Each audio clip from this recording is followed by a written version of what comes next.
Chapter 1. The Power Game. The only way to learn the rules of this game of games is to take the usual prescribed courses, which require many years, and none of the initiates could ever possibly have any interest in making these rules easier to learn. Hammered hence the class-based game. The only limits of power are the bounds of belief. H. Wilson on Crafts. The purpose of this book is to show you how to use, recognize, and live with power, and to convince you that the world you live in is a challenge and a game, and that a sense of power, your power, is at the core of it. All life is a game of power. The object of the game is simple enough: to know what you want and get it. The moves of the game, by construct, are infinite and complex, although they usually involve the manipulation of people and situations to your advantage. As for the rules, these are only discovered by playing the game to the end. Some people play the power game for money, some for security or fame, others for sex, most for some combination of these objectives. The master players, some of whose games we shall study, seek power itself, knowing that power can be used to obtain money, sex, security, or fame. None of these alone constitutes power, but power can produce them all. No matter who you are, the basic truth is that your interests are nobody else's concern. Your gain is inevitably someone else's loss, your failure someone else's victory. In the word of Heinrich von Treitschke, the German philosopher of mind, your neighbor, even though he may look upon you as his naturally ally against another power which is feared by you both, is always ready, at the first opportunity, as soon as it can be done with safety, to better himself at your expense. Whoever fails to increase his power must decrease it. If others increase theirs, it would be difficult to sum up the position of the average person more succinctly than this.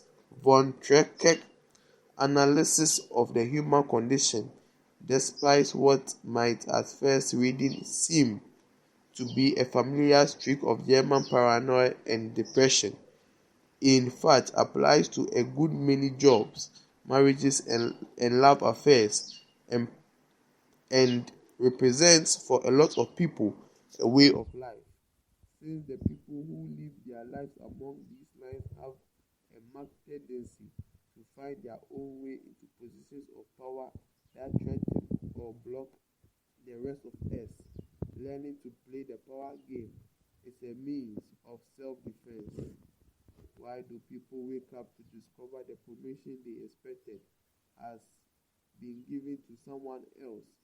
The race they counted on has not materialized, that they have been retired before they wanted to go, are no longer invited to meetings, or worse yet, asked to attend so many that it's obvious the real action is going on somewhere else.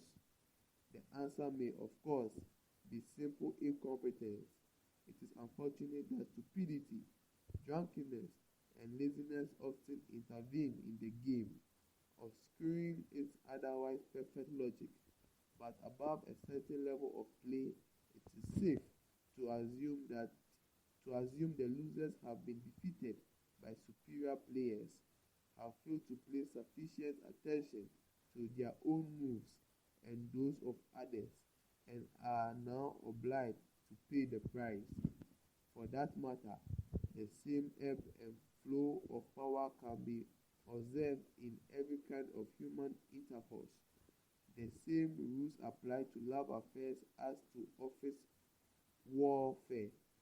Who does not know the dangerous moment in any relationship when one person's need for the other becomes strong enough to shift the balance of power? The power game is played in bed as fiercely as elsewhere, if not more so. A marriage is perhaps the best school for the player who wants to study and master the use of power in its most subtle form over a long period of time. To play the power game, it is first necessary to discover for yourself what power is.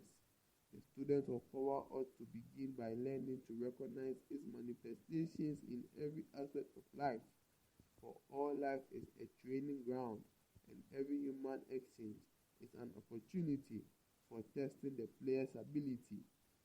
The masters play the game 24 hours a day with parking lot attendants, spouse, lovers, head waiters, agents of the ISIRS, traffic policemen, their fellow workers, their superiors, and their subordinates, instinctively trying to control every situation in which they find themselves and to place as much of an obligation as possible on the other person.